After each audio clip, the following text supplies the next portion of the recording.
आई थी जो CGL level की थी, ग्रेजुएट लेवल की थी, उसमें बहुत सारे बच्चे डर रहे थे कि सर इसमें तो शायद नहीं हो पाएगा। हालांकि वो भी एक बम्पर वैकेंसी थी इस बार। लेकिन अगर कोई कांस्टेबल लेवल की आईबी में कोई जॉब हो तो वो बता दीजिए। तो आईबी में आप समझ लीजिए, कांस्टेबल को आप सिक्योरिटी असिस्टेंट बोलते हैं, उसी लेवल की ये जॉब है। 4,987 यानी ऐतिहासिक पोस्ट है, करीब 5,000 पोस्ट हो गई। 5,000 पोस्ट। अब आप कहोगे बहुत शानदार अवसर आपके पास हो सकता है और आईबी की जॉब आपको लगेगी बहुत शानदार, क्योंकि आपको सिविल में रहना है और आप सिक्योरिटी असिस्टेंट बन करके रहेंगे। और आपको भीड़ से, मतलब भीड़ के अंदर रहना है, लेकिन अपनी पहचान नहीं बतानी है, क्योंकि ये गुप्तचर एजेंसी है और जो भारत के अंदर ही अपनी जो है रिपोर्ट्स पेश करते हैं कि कहां पर क्या कैसे चल रहा है। मान लीजिए कहीं आंदोलन चल रहा है, कि आंदोलन के बीच में हो सकता है वो लोग बैठ जाएं और वो शांतिपूर्ण चल रहा है नहीं चल रहा, आपको नहीं पता लगेगा वो बैठ गया, वो सोच लगेगा आपको कि ये भी आंदोलन में शामिल होने आया है।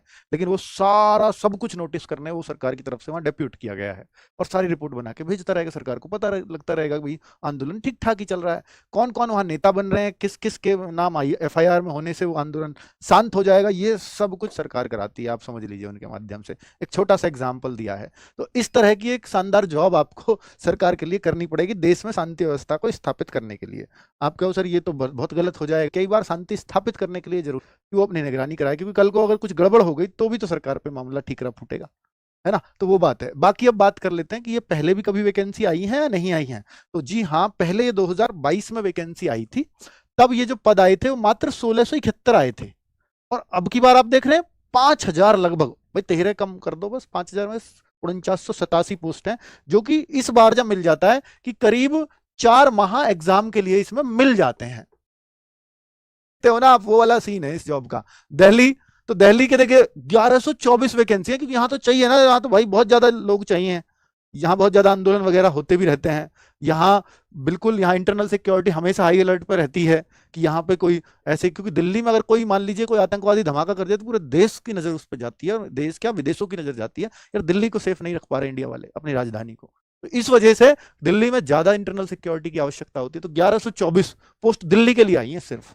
ठीक है, और दिल्ली में हिंदी वाले भी अप्लाई कर पाएंगे, पंजाबी वाले भी और उर्दू वाले भी।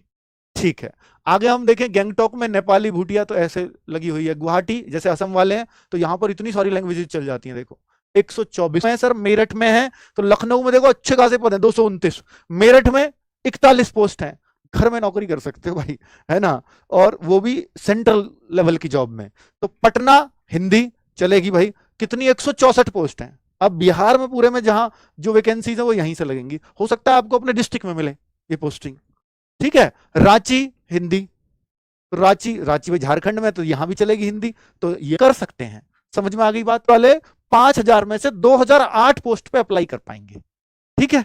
तो सब राज्यों का मैंने नाम ले दिया है, अपने अपने राज्य के हिसाब से आप इस पोस्ट को फिल कर सकते।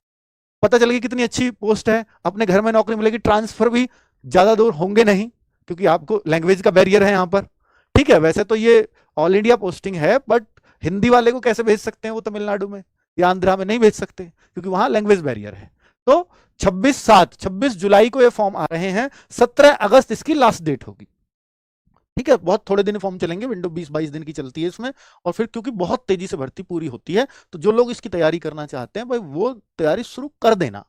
क्या क्या आएगा तैयारी के लिए वो मैं बता रहा हूँ, पिछले नोटिफिकेशन से लेके आया हूँ। पहले आप बाइफर्केशन देख लीजिए कि कितना कितना, वैसे तो अलग अलग स्टेट वाइज भी इन्होंने दिया है कितने कितने वैकेंसी किस कैटेगरी में है, वो तो मैंने पीछे दिखाया ही आपको शॉर्ट नोटिफिकेशन। ये आप देखो ओवरऑल सारी अगर जोड़ें तो 2471 यूआर के लिए, 501 ईडब्ल्यूएस के लिए, ओबीसी 1015, 574 एससी और 426 एसटी के लिए है। चलिए आगे अगर बात करते हैं एप्लीकेशन फीस, तो एप्लीकेशन फीस का क्यों जिक्र कर रहा हूं मैं, ये एप्लीकेशन फॉर्म भरना ही इसमें बड़ी महाभारत है। 650 रुपए लेते हैं फॉर्म भरने के भाई। ठीक है। क्योंकि अपने कोई एसएससी के द्वारा नहीं हो रही है भर्ती, और एसएससी के द्वारा पहले हुआ करती थी, तब तो 100 ही रुपए लगते आपके, और महिलाओं के लिए फ्री होता, एससी एसटी वालों के लिए फ्री होता। पर इसलिए नहीं होता एसएससी के थ्रू, क्योंकि आईबी वाले अपनी इन्फॉर्मेशन किसी थर्ड डिपार्टमेंट को नहीं देना चाहते। भाई फिर तो एसएससी के पास भी हो गई ना उन लोगों की इन्फॉर्मेशन। ये चाहते हैं कि जिन लोगों को भर्ती कर रहे हैं उनका पता ही ना हो किसी को कि आईबी में कौन है, क्योंकि गुप्तचर एजेंसी है भाई, है ना। आप कहो सर ये विदेशों में भी यही देखते हैं, नहीं, विदेशों के लिए अपनी रॉ, आप दो सुनते हैं ना, एक आईबी और एक रॉ। सीबीआई तो खैर आपकी जांच एजेंसी एनआईए और सीबीआई तो, लेकिन आप देखो रॉ, रिसर्च एनालिसिस विंग, इसके बंदे विदेशों में देखते हैं। विदेशों में गुप्तचर होते हैं कि भाई कौन क्या कैसे कर रहा है, हमारे देश के खिलाफ कुछ चल तो नहीं रहा है कहीं पे। ठीक ठीक है, ये देश क्या नया कर रहा है। लेकिन आईबी वाले अंदर क्या, मंत्रालय के अंडर आती है, होम मिनिस्टर के पास सिक्योरिटी असिस्टेंट है ना भाई, मान लीजिए आपके साथ ऑफिसर भी है आपके ऑफिस में, तो उसको सिक्योरिटी देने के लिए, अब ऐसे थोड़ी पुलिस वाले बुला लेंगे, नहीं तो पता ही लग जाएगी कोई बड़ा आदमी है। तो इंटरनल सिक्योरिटी के लिए आप ही को लोगों को रखा जाएगा, उनको कुछ नहीं होना चाहिए, तो आपको इस तरह से ट्रेंड किया जाता है। ठीक है, तो एज लिमिट, तो इसलिए क्वालिफिकेशन आपको बहुत ज्यादा वहां पे, मतलब वो गुप्तचर वाला काम आपको बहुत ज्यादा नहीं करना, आपको वो लोग सुरक्षित रखने जो इस काम को कर रहे हैं। ठीक है, और भाई ध्यान रखना, तो काम तो जब काम बांटा जाता है तो वैसा काम आपको भी कुछ ना कुछ जरूर मिलता है, तो इस बात का ध्यान आप रखोगे। ठीक है, तो इस तरह की चीजें। एज लिमिट 18 से 27 जनरल की, और ईडब्ल्यूएस की ये एज लिमिट है।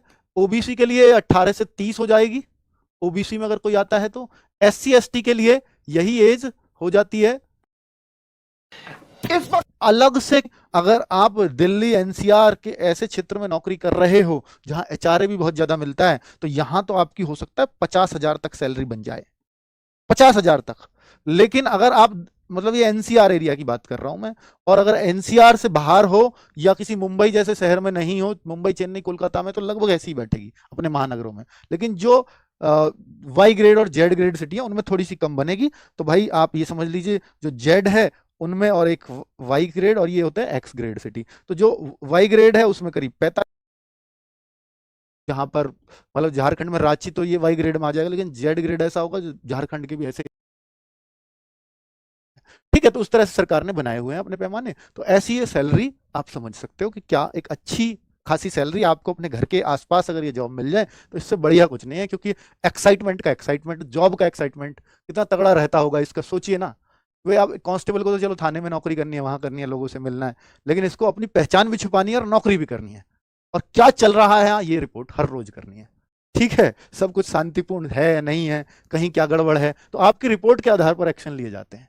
चलो, तो आगे सिलेक्शन प्रोसेस टीयर 1। अब आप सिलेक्शन प्रोसेस देख लीजिए कि क्या क्या होता है, कि सबसे पहले एक एग्जाम होगा, उसके बाद दूसरा एग्जाम होगा, और इसके बाद इंटरव्यू। आप कहो सर इंटरव्यू, ये तो बड़ी मुश्किल है, इंटरव्यू ना के बराबर, क्योंकि जब आप सोचते हैं ग्रेड सी की पोस्ट, इंटरव्यू सिर्फ इसलिए है कि आप कहीं हकलाते तो नहीं हैं, आप कहीं तोतले तो नहीं हैं, तो फिर आप क्या ही वो करेंगे, तो वो थोड़ी सी दिक्कत, इस तरह की चीजें चेक करते हैं। ठीक है, तो अगर हम देखें तो इंटरव्यू पे बहुत ज्यादा, मतलब आपको बहुत ज्यादा परेशान होने की जरूरत नहीं है इंटरव्यू के लिए, 50 नंबर के लिए। ये आपके 50 नंबर अगर आप थोड़े से भी तैयार हैं तो ये आपको मिल जाते हैं, जितने भी मैक्सिमम मिल सकते हैं वहां पर, मैं ये तो नहीं कहूंगा पूरे 50 मिल जाएंगे। ठीक है, चलो, तो अगर हम देखें कि भाई 100 नंबर का पेपर होगा पहला टीयर 1, जिसके लिए मैं बोल रहा हूँ 3 से 4 महीने में एग्जाम हो जाना चाहिए। जैसे online exam of objective type of MCQ, तो एमसीक्यू टाइप पे पेपर होगा, और इसमें 20-20 नंबर की 5 चीजें आएंगी, ये लिख रहा है ना, 20 क्वेश्चन और ऑफ 1 मार्क ईच ऑन। तो अगर आप देखें जनरल अवेयरनेस और एक जनरल स्टडी, दोनों चीज दी हैं। जनरल स्टडी में आपका ये हो जाता है हिस्ट्री, ज्योग्राफी और जो पॉलिटी, ये सब जनरल स्टडीज में आता है। फिर जनरल अवेयरनेस क्या है, करंट अफेयर्स, स्टैटिक जीके, तो वो भी 20 नंबर की है लगभग मिला के। ठीक है, क्वांटिटेटिव एप्टीट्यूड, ये आपका मैथमेटिक्स हो गया 20 नंबर का, ये आपकी रीजनिंग हो गई 20 नंबर की, और ये 20 नंबर की इंग्लिश, जिससे आपको डर लगेगा, पर ये डरने की आवश्यकता नहीं है, क्योंकि ऐसी इंग्लिश नहीं पूछी जाती जो परेशान कर सके। अगर थोड़ा सा पढ़ लेंगे तो हो जाएगा। ठीक है, पर पढ़ने की आदत डालिए तभी होगा, ऐसे नहीं होगा अगर आप इंग्लिश को एकदम ही छोड़ दें और मैं 80 में से सेलेक्ट होकर दिखाऊंगा तो वो थोड़ी सी मुश्किल हो जाएगी आपके लिए। कुल मिलाकर के 5 सब्जेक्ट है, नेगेटिव मार्किंग भी होगी 1/4 की, 100 नंबर का ये पेपर होगा। फिर आपको बुलाया जाएगा टीयर 2 के लिए।